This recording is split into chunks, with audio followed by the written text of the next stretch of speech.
खैरागढ़ चुनाव को लेकर माहौल बन चुका है और जैसे जैसे तारीख नज़दीक आते जा रही है सियासी गर्मी बढ़ती जा रही है। पारा भी चढ़ा हुआ है, 40 डिग्री पारा है और हम इस वक्त मौजूद है छुई खदान में, जहां की जिम्मेदारी मिली है नेता प्रतिपक्ष धर्मलाल कौशिक जी को। बैठक ले रहे हैं, दौरे पर जा रहे हैं, पारा चढ़ा हुआ है, गर्मी पर पसीना बहा रहे हैं आप। देखिए, आज कार्यकर्ताओं में जो उत्साह जो है, गजब का उत्साह है। मतदाता मानसिकता बना चुका है और ये जो छुई खदान है बीजेपी का गढ़ है। इस बार प्रयास रिकॉर्ड तोड़ वोट जीतने का है और इसके लिए आज हमारे शहर की बैठक हुई है और उसका संयोजन हमारे डॉक्टर दीपाली जैन जी हमारे नगर पंचायत के अध्यक्ष जी कर रही हैं। उनके साथ में सभी कार्यकर्ता हमारे लगे हुए हैं और सभी कार्यकर्ताओं ने तय किया है कि हमारा जो जनसंपर्क निरंतर आबाद गति से चलेगा, नुक्कड़ सभाएं होंगी, सभी के घर में झंडा लगेगा और उसके साथ में हमारा जो पर्ची बांटने का कार्यक्रम। तो चुनाव की जो एक सिस्टम होता है, जो पद्धति होती है, उस पूरे प्रोसेस में आ गया है और ज्यों ज्यों गर्मी बढ़ रही है, चुनाव की गर्मी भी बढ़ते जा रही है। सबसे अच्छी बात यह है कि नागरिक स्वयं निकल करके सामने आ रही है और हमारे जो प्रत्याशी कोमल जंघेल हैं, उनकी लोकप्रियता, उनके जो अनुभव और उनके जो किए हुए कार्य है, आज उस बात की चर्चा हो रही है। मैं आपको विश्वास दिलाता हूं कि जिस प्रकार से यहाँ पर भारतीय जनता पार्टी के पक्ष में जो माहौल बना हुआ है, हम रिकॉर्ड मतों के साथ में इस बार इस चुनाव को जीतेंगे। क्या बोलते हैं लोग जब आप लोग जाते हैं वोट मांगने के लिए, क्योंकि लगातार 2 बार कोमल जंघेल जी और भी हार चुके हैं?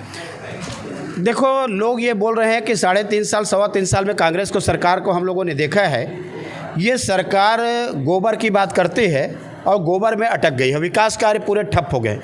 इस 3.25 साल में खैरागढ़ को कोई सौगात मिले, एक भी उपलब्धि इस सरकार के पास में नहीं है। साथ ही जिस प्रकार से पंचायतों के कार्य हैं वो पूरे ठप हो चुके हैं, राशि आ नहीं रही है, विकास कार्य प्रभावित हो रहे हैं। गोबर खरीदी का लगातार मैं बात कर रहा हूँ कि कितने गांव में गोबर खरीदी हो रही है, आम जनता के बीच में जा रहा हूँ, उनके नरवा गरवा गुरवा बारी को लेकर के जनता उसके मजाक उड़ा रही, जनता हंस रही है कि साहब हमारे यहाँ तो आज तक शुरू नहीं हुई है, पता नहीं वो कहाँ खरीदी कर रहे हैं। तो यहाँ जो हंस रहे हैं उनके ड्रीम प्रोजेक्ट का, उसकी दुर्गति है और इस बात को लेकर के जनता में इस बात का आक्रोश है कि जो विकास यहाँ पर हुए हैं, डॉक्टर रमन सिंह जी ने किया था, आज वो सारा थम से गया है। इस बात को लेकर के जनता में इस बात को लेकर के आक्रोश है। कांग्रेस कह रही है कि हम जिला बनाकर विकास करेंगे, खैरागढ़ छुई खदान गंडई को एक साथ करके जिला बनाएंगे। तो आप लोग के सामने कोई चैलेंज तो नहीं होगा उनके उसमें? देखिए, सब कोई जानते हैं कि ये लबरा सरकार है, एक कथनी और करने के अंतर सब समझ गए हवे। 4 जिला जिन घोषणा करे थे अभी तक कलेक्टर नहीं बैठे हवे और इनकरे मन जा करके उल्टा हाई कोर्ट में स्टे लगवा डाले हवे। नगर पालिका के चुनाव हो रही तो इन बताते रही सावे, तब वो जिला बनाए के बात करे रही सावे, अभी जिला बनाए के बात करत थे। ये बनाने वाला कुछ नहीं है, तब तक तेकर सरकारें नहीं रही। 1 साल 2 साल पहले जिन घोषणा करे 3 जिला नहीं बनी, तो खैरागढ़ इनका जिला बना है।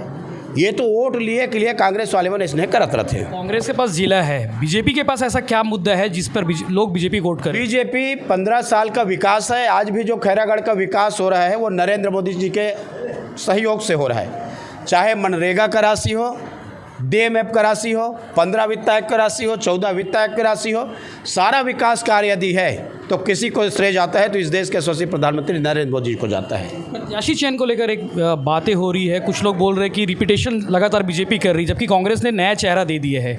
और चेहरा नहीं था बीजेपी के पास? बीजेपी के पास बहुत सारे चेहरे हैं, लेकिन हमारे प्रत्याशी के सामने में उनके आप थोड़ा सा पता करेंगे कि क्या स्थिति उनकी चल रही है। एक प्रकार से लोग उनको नकार से दिए हैं और हमारे जो प्रत्याशी किसान, उसकी सादगी, उसकी सरलता, और हारने की बात बोलते हैं तो कितने वोट से हारे? 800 वोट से। कैसे हारे जनता को मालूम है, उनको बताने की ज़रूरत नहीं है। जो कसर बाकी रह गई थी उसको पूरी करेंगे इस बार में।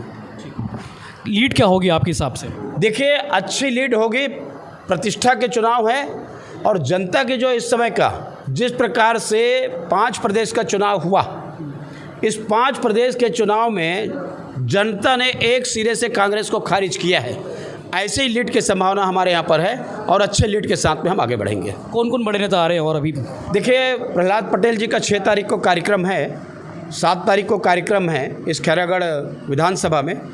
शिवराज जी के हम लोगों ने भेजा है और ज्योतिराज सिंधिया जी के, बाकी हमारे डॉक्टर रमन सिंह जी हैं, हमारे प्रभारी हैं, हमारे प्रदेश के सब भारतीय जनता पार्टी के नेता हैं और हम सब मिल करके कैंपेनिंग कर रहे हैं। तो ये नेता प्रतिपक्ष धर्मलाल कौशिक का दावा है कि जो 16 तारीख को जो रिजल्ट आएगा वो चौंकाने वाला होगा और लीड इस बार जो होगी वो काफ़ी चौंका सकती है। बड़े नेता भी आने वाले हैं आने वाले समय में। तो जो देखने वाली बात यह है कि जो खैरागढ़ का चुनाव है, जैसे जैसे तारीख नज़दीक आती जाएगी सियासी पारा बढ़ते जाएगा और माहौल भी बड़ा होते जाएगा। इस तरह के बाकी अपडेट्स और बाकी खबरों से जुड़े रहने के देखते रहिए भिलाई टाइम्स। सब्सक्राइब जरूर करें ताकि आपको अपडेट्स मिलते रहे। शुक्रिया।